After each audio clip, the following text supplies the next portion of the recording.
we focused a lot more on Shruti and Smriti. Shruti is, of course, hearing, and Smriti is memory.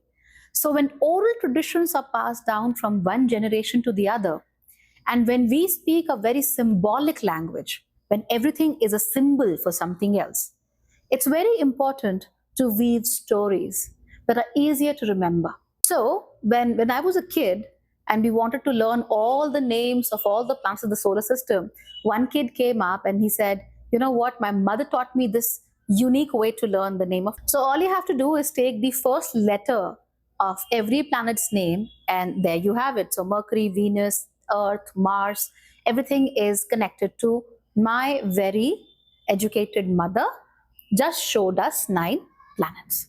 So it was fantastic, right? So similarly, when Indian rishis or when Indian sages were passing down their knowledge via oral traditions, and they knew that we talk a lot in symbols, they started weaving stories. And the stories were the best weaved, and these stories were best weaved with mythology. And that is why when we talk of Vedic astrology, we are not just talking about planets, we are literally talking about gods. So, in this beautiful series, we'll be covering different gods, different planetary gods that are connected to astrology, and more specifically, the 9 planets used in astrology. And we'll begin with the sun. So, let's get started. Hey everyone, welcome back to Astrology by Bhagyashree, a small-ish attempt from me to bring you Vedic astrology, holistic astrology knowledge in a language that many people, or most people in this world understand, that is English, right? If you can understand Hindi, you can also go to my Hindi channel, Bhagyashree Holistic Astrology. I've been teaching astrology and talking about various astrological aspects on YouTube for more than 5 years now. And I have dedicated my entire life to learning about this beautiful Vedic system and how it actually works in our life. I try to help people in aligning with their planetary energies so that they can make their lives a lot better and design their lives in the way they want, using the simplest and most accurate method. So if you're interested in that, you can always go to my website, bhagyashree.org. So today we are talking about something really interesting, something really mesmerizing, and that's the sun. Probably the first planet that you will actually look at. Because as a kid, I was not really looking at the moon. I was looking at the sun. In fact, I'll be very honest. I was living in a mountainous region. I mean, I still do, but that was a higher mountain. And when I was walking back home from school, I saw the sun and I was like, wait a minute, this little ball of light is walking with me. So when I was walking, it walked. And when I stopped, it stopped too.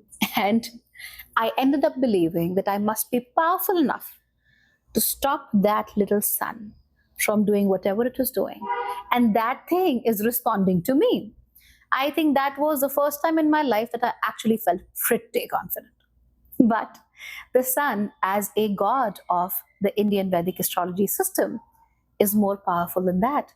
And of course, not a part of a child's fantasy. The sun is described as the son of Rishi Kashyap.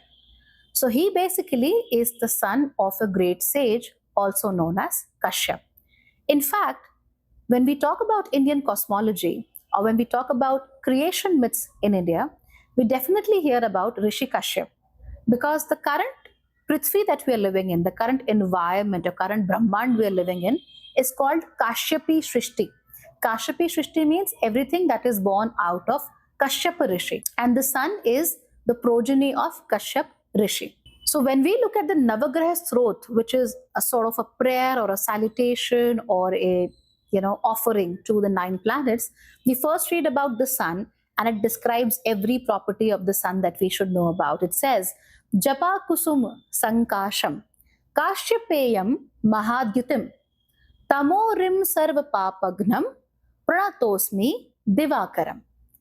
Which means Japa kusum sankasham, the one who's as red, resplendent, and beautiful as the hibiscus flower. So hibiscus is called Japa kusum, and in general common Indian knowledge we call it Gudhal. So the one that is as bright, as red, resplendent as the Japa kusum. Kashyapeyam Mahadyutim, the one who is bright, the one who's almost electrifying, the one whose presence cannot be ignored, and the one who's born to Kashyap. Tamorim Sarvapapagnam, the one who clears away all darkness and all sins. Pranatosmi Divakaram. To that sun I bow down. So the sun is known by various names. The first name is Ravi, the second is Surya, third is Divakar, fourth is Bhaskar, fifth is Aditya, so on and so forth. So when sun is born to Rishi Kashyap, he is basically available in 12 different forms, which is also known as the 12 Adityas. Every Aditya or every form of the sun is accompanied by different people, different apsaras, and different rishis. That is why every time sun goes through a Sankranti, if you don't know, is the day on which sun changes signs. This happens every 1 month approximately. So on every Sankranti, sun will change signs and we will see a new form of Aditya, a new form of Bhaskar available in the sky. And that is why we know that Aditya, Bhaskar, Ravi, Surya, or Divakar will behave differently according to different seasons, according to different months of the Indian calendar. The sun is also called Vishnu. So, why is it called Vishnu? Because in our universe, in our Srishti, our Brahmand, the sun is the sustainer of all life. Every life form that exists is directly or indirectly linked to the sun.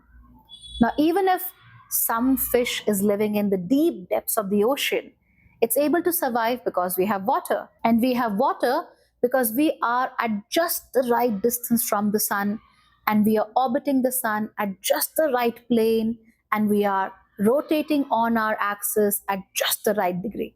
So, whatever happens on Earth is directly or indirectly connected to the sun, which means sun is able to take the role of Vishnu. And when we talk about, the Indian Trinity, Brahma, Vishnu, and Mahesh, we talk about Vishnu as the one who maintains, the one who sustains, and who is sustaining all life. It is Vishnu. Who's the one who's pervading all life? It is Vishnu. Who's the one who enters a leaf in the form of sunlight to help it photosynthesize? It is Vishnu. Who's the one who tells us when to wake and when to sleep and when to work and when to rest? It is Vishnu. It is the sun. So everything that happens in our life happens according to Vishnu.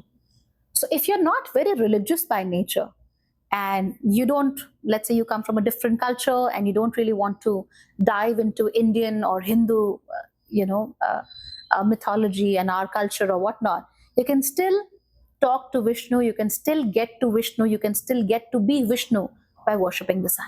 So this whole sun and Vishnu connection is very important as far as the Hindu or the Indian Vedic and mythological and cosmological connections are talked about.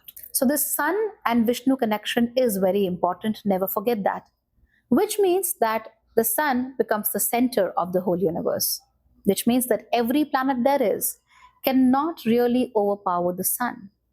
The sun will become the center of your kundli no matter where it is. However, the sun has many qualities. Now, sun as a god, as a humanoid representation, is bright, beautiful, and very authoritative. In fact, when we talk about planets, we try to create a planetary council. And in that planetary council, we give the role of the king to the sun, which means the sun is the center of everything. Sun rules everything, sun runs everything. So, of course, sun is the king. Sun is the brightest, sun is the boldest, sun is the biggest of them all. So we are talking about a beautiful planet, a bright planet, a very bold planet, which is Ugra, which means aggressive, and Krura, which means cruel. So sun has both properties. It is both aggressive and cruel. And of course, you can see it happening. Sun will move through the sky aggressively. Sun doesn't stop for anybody. Sun will keep doing its job no matter what you think about him, no matter what you do about him, no matter whether you believe in his existence or not. Sun will keep doing his job because that's what he does. So he's very proud of what he's doing. He's very authoritative. And at the same time, this sun is very sure of himself, very confident. He knows I'm the one who shines. I am the one who gives life. So there is a lot of pride in the sun as well. Now, the sun is aggressive, fierce, ferocious, and cruel. Why? Because every planet that comes close to the sun will get combust, right? So it doesn't matter whether the sun is friendly towards that planet or not. If you come too close to the sun, he'll definitely burn you up. And he's not going to stop for anybody. In fact, there is a beautiful story related to the sun that you must know about. So the sun, bright, beautiful, ferocious, hot, authoritative. This guy who's the king of all planets is married to Sanjana. In some cases, she's also called Sandhya. So we can use the name Sanjana and Sandhya interchangeably. So when sun is married to Sandhya, he's very bright, he's too hot, he's too bright to even look at, he's too hot to handle. So Sanjana is like, wait a minute, I can't handle this. I'm just a woman. Like, I need love, I don't need this, whatever it is. So she goes back to her father. She said, Dad, I'm not going to stay here for too long. This man is too hot for me to handle. Okay. And her dad is Vishwakarma, the one who creates palaces, the architect of the Indian system. So the dad says, no, listen, you're married to him, go back to him, you're his wife, and you have to learn how to handle him. This is not my job, which is absolutely correct. So Sanjana, instead of returning back to Surya, she says, no, this is too much. I won't be doing this. So she, instead of going back to her husband, instead of listening to her father, she goes to stay in, a beautiful, broad grassland. She goes there and she's like, I'm doing my tapasya. I'm living my own life. I don't have anything to do with this man. Sorry. The sun has a huge ego, and she knows that if she leaves him without telling him, it's going to create a furor, right? Because sun is the king and sun is bright and egotist.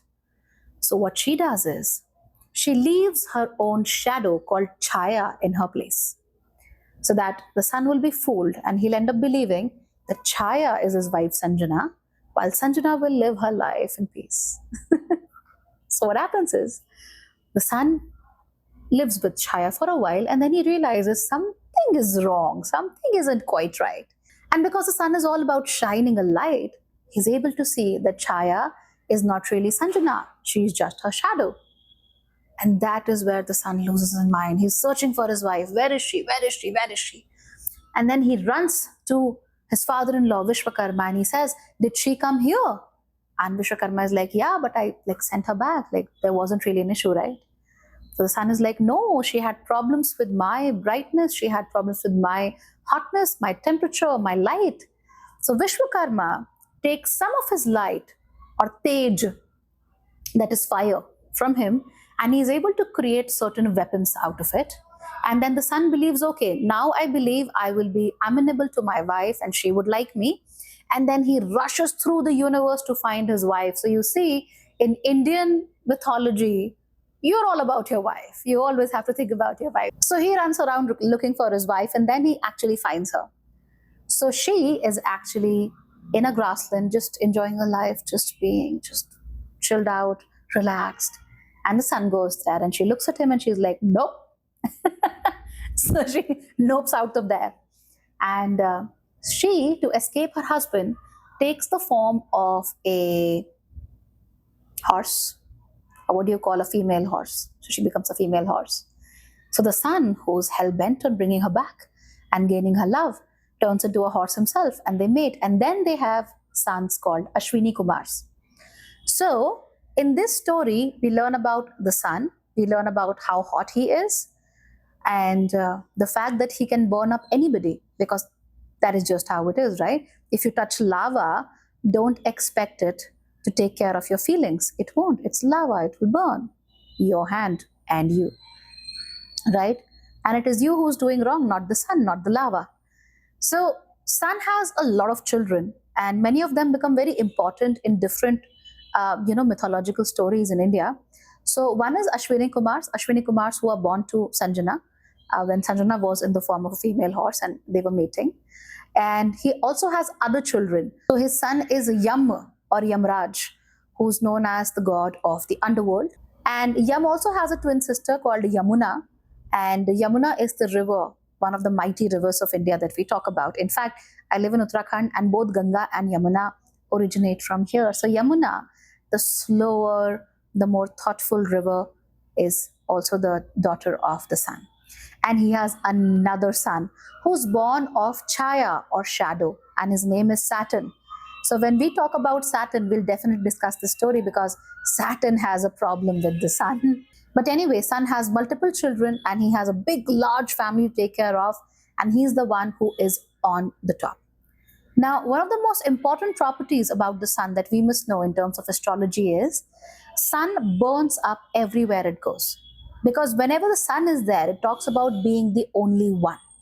There is no other, there's just one, the sun. So whenever sun is in a particular house of a kundali, that particular house may get burnt up. Any planets that come close to the sun may get burnt up, and the results will be reduced to just one. However, that one will be very amazing, very beautiful, just like the sun, very ferocious, very one and only sort of an energy. But of course, it will be burnt up. And the sun, no matter where it is placed, will also indicate your self confidence. If you're confident, you'll have a good sun. If you're not confident, you'll have a bad sun. If you're somebody whose sun is at very low degrees and the sun is like, it doesn't have any power, you'll become somebody who wants power but cannot attain it because you don't want to work for it. If you have sun at very high degrees or a very prominent sun in your kundli, you are somebody who believes that you're entitled to things, right? And you cannot compromise. You cannot work under somebody. So the sun is all about how you express yourself in the world. What is your actual self-expression like? What is your confidence level like? Who are you and how will you look at the world? Because the sun is the primary source of light in the kundali. So wherever the sun is, that's exactly where you are hyper-focused on shining your light. And the house seventh to it will also become very important because it will receive all the light, right? So right now, we will simply focus on sun as a god. He's amazing. I like the sun. I like all planets. But as we move forward, we'll also talk about the rest of the 8 gods of the Indian system. And I hope that you will find these stories really mesmerizing, amazing. And they'll be so helpful to you as you learn astrology. And they'll be so helpful in retaining knowledge because this is how we've been doing it for millennia. So you can totally do it. You can become a part of it, deify it, make it a little more human, give it attributes, to give it qualities, turn it into a god, and there you have it, the perfect representation of a planet. So it's not like the planet came first and the attribution later. So let's move on and learn about the moon next. Bye-bye. Take care.